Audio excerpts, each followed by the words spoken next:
കയ്യിലിരിക്കുന്ന പണത്തിന്റെ അഹങ്കാരമാ. അമ്മയും പ്രിയങ്കയും ചിന്തിക്കുന്നത് വരുണിനെയും രാധികയും വിളിച്ചു വരുത്തി അവരുടെ സിനിമാ ലൊക്കേഷനിൽ ഭക്ഷണം വിളമ്പിച്ചാലേ അതോടെ ഇവരങ്ങ് ഇല്ലാതായി പോകുന്ന. പക്ഷേ ഇത് അവരുടെ നാശത്തിന്റെ തുടക്കമാണെന്ന് അവരറിയുന്നില്ല. നമുക്കതങ്ങ് വിട്ടേക്കാ അച്ഛാ.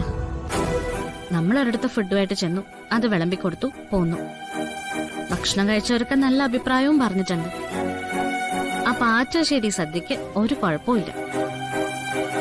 പിന്നെ വരുണിന്റെയും എന്റെയും കാര്യം അതങ്ങ് മറന്നു കളയാൻ തിരിച്ചു പോരുമ്പോ തന്നെ ഞങ്ങൾ തീരുമാനിച്ചതാ. അതല്ലേ വരുൺ കൂളായിട്ട് ഇങ്ങോട്ട് കയറി വന്നത്. ചില നേരത്ത് നീ കാണിക്കുന്ന പക്വത കാണുമ്പോ അമ്മയ്ക്ക് അതിശയം തോന്നുന്നു. എന്തൊക്കെ കാര്യങ്ങളാ നീ ഇപ്പൊ ഭംഗിയായി കൈകാര്യം ചെയ്യുന്നേ? പിന്നെ ഭംഗിയായിട്ട് കൈകാര്യം ചെയ്യാതിരിക്കാൻ പറ്റുമോ അമ്മേ? ഇതെല്ലാം കൂടി നമുക്കൊന്ന് ഓടിച്ചെടുക്കണ്ടേ? ആ പിന്നെ 2-3 ഓഫീസുകളിൽ നിന്ന് കുറച്ച് ഓർഡറുകൾ വന്നിട്ടുണ്ട്. ഒക്കെ സുരേന്ദ്രൻ സാറിന്റെ വകയായിട്ടോ. സത്യത്തിലേ നമ്മുടെ പരസ്യ ഏജൻസി ആയിട്ട് സുരേന്ദ്രൻ സാറിനെ വെക്കുന്നതായിരിക്കും നല്ലത്. അല്ല, മൊത്തത്തിൽ എത്രയുണ്ട്? മോളെ, അവരുടെ മുമ്പിൽ നിന്നപ്പോ വരുണിന് വിഷമായോ? അതല്ലേ അച്ഛാ നമ്മൾ തമ്മിൽ സംസാരിച്ചു തീർത്തു എന്ന് പറഞ്ഞത്. ഇനി അച്ഛൻ ചെന്ന് സംസാരിക്കരുത്. ഒരാൾ മറന്നുപോയ കാര്യം പിന്നെ ഓർമ്മിപ്പിക്കണ്ട. മോളെ,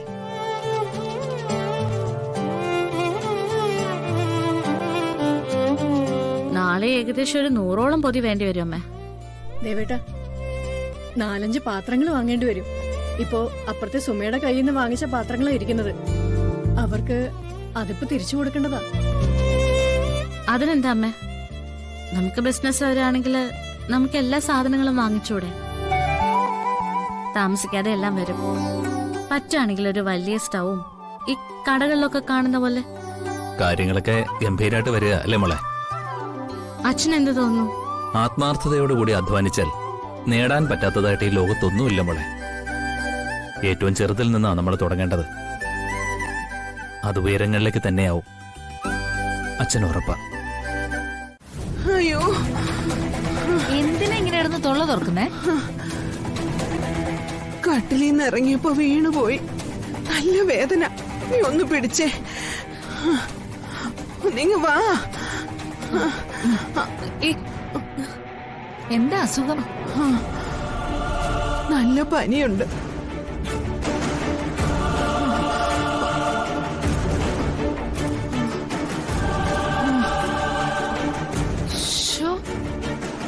ഇത് വെറും പനിയല്ല. ദേഹത്തൊക്കെ എന്തോ പൊന്താൻ തുടങ്ങിയിട്ടുണ്ട്. ഇത് വെറും പനിയല്ല, ശരീരവേദന മൊത്തത്തിലുണ്ടല്ലേ? ഉണ്ട്. എന്തോ പകർച്ചവ്യാധിയാണെന്നാ തോന്നുന്നേ. ഈ നിലയ്ക്ക് അമ്മ ഇവിടുന്ന് മാറ്റേണ്ടി വരും. ഹോസ്പിറ്റലിലേക്കാണോ? പിന്നെ ഇതിനൊക്കെ ഹോസ്പിറ്റലിൽ കൊണ്ടുപോകാൻ വല്ല ഭ്രാന്തുണ്ടോ? ഇവിടുന്ന് മാറ്റിയിട്ടേ അമ്മ ഔട്ട് ഹൗസിലാക്കാം. അതാ നല്ലത്. അമ്മ അവിടെ കിടക്കട്ടെ. എന്താ ഉർവശി നീ പറയുന്നേ? ഞാൻ ഒറ്റയ്ക്ക് അവിടെ പോയി കിടക്കാനോ? പിന്നെ ചന്ദ്രന്റെ കൂട്ടുകാർക്ക് വരുന്നതല്ലേ? അതിനിടയില് ഒരാൾ പകർച്ചവ്യാധി വന്ന് കിടന്നാ അത് ശരിയാവില്ല. പകർച്ചവ്യാധിയൊന്നും അല്ല, സാധാരണ പനിയ. കുറച്ച് കൂടുതലായെന്ന് മാത്രം. ഞാൻ പറയുന്നതേ അങ്ങ് അനുസരിക്കുന്നതാ എല്ലാവർക്കും നല്ലത്. അമ്മ ഔട്ട് ഹൗസിലേക്ക് മാറിയേ പറ്റൂ. ചെറിയമ്മേം, അച്ഛൻ അറിഞ്ഞ പ്രശ്നം ഉണ്ടാക്കും. ആര് പറഞ്ഞാലും എനിക്ക് ഒരു പ്രശ്നവുമില്ല. ഈ വീടിനകത്ത് ഞാൻ പറയുന്ന തീരുമാനങ്ങൾക്ക് എതിര് പറയാനുള്ള ശേഷി ആർക്കെങ്കിലും ഉണ്ടെങ്കിൽ അവരെന്റെ മുമ്പിൽ വരട്ടെ. അപ്പൊ പറഞ്ഞു കൊടുക്കാൻ ഞാൻ. നമുക്കേ അമ്മ ഇവിടുന്ന് കൊണ്ടുപോയി അവിടെ കിടത്താം. ഉർവശി, ഞാനിവിടെ ഇരുന്നോളാം. ഒന്നിനും നിന്നെ വിളിക്കില്ല, ഒരു ബുദ്ധിമുട്ടും ഉണ്ടാക്കില്ല. ഈ കിടപ്പും കരച്ചിലും തന്നെ എനിക്ക് ബുദ്ധിമുട്ടാ. അതുകൊണ്ടാ പറഞ്ഞത് ഇവിടുന്ന് പോവാൻ. പറഞ്ഞാലും മനസ്സിലാവില്ല.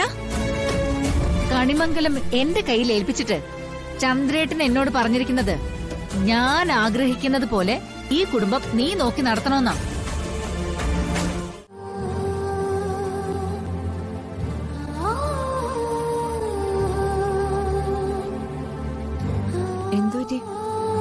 അമ്മ ഭക്ഷണം കഴിച്ചോന്ന് അറിയില്ല. ഒന്ന് വിളിച്ചു നോക്കിയിട്ട് നമുക്ക് കഴിക്കാം. താനൊന്ന് വിളിക്ക്.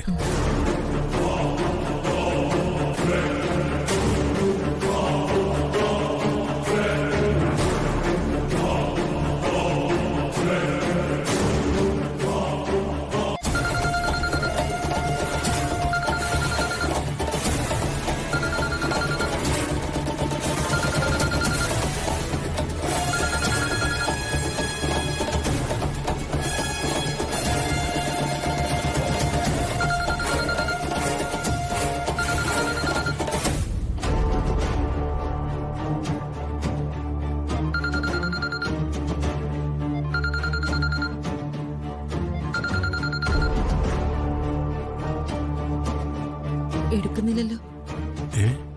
എന്തു പറ്റിയാവോ? താൻ ആ കൽപ്പന ഒന്ന് വിളിച്ചു നോക്ക്.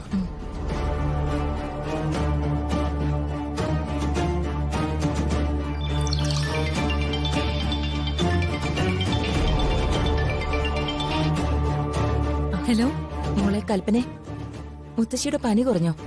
മുത്തശ്ശി ഭക്ഷണം കഴിച്ചോ? അതാ അമ്മ. ആ ഏട്ടത്തി, ആ ഉർവശി, ഏട്ടത്തി നല്ല ആളാ. പോയിട്ട് ഒരു തവണ എന്നെ വിളിച്ചില്ലല്ലോ.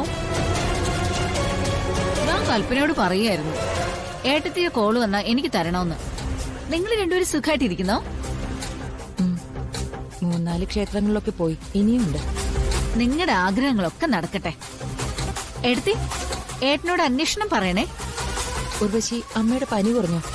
അമ്മ ഭക്ഷണം കഴിച്ചോ? അമ്മയുടെ പനിയൊക്കെ പെട്ടെന്ന് തന്നെ മാറി.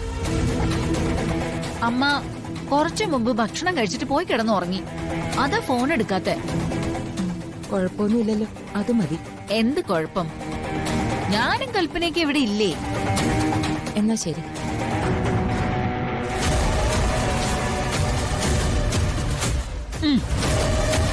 ആവശ്യമില്ലാതെ ഓരോന്ന് വിളിച്ചു പറയാൻ തോന്നിയാലേ ചിലപ്പോ മുത്തശ്ശി കിടന്ന കിടപ്പ് നീയും കിടക്കേണ്ടി വരും.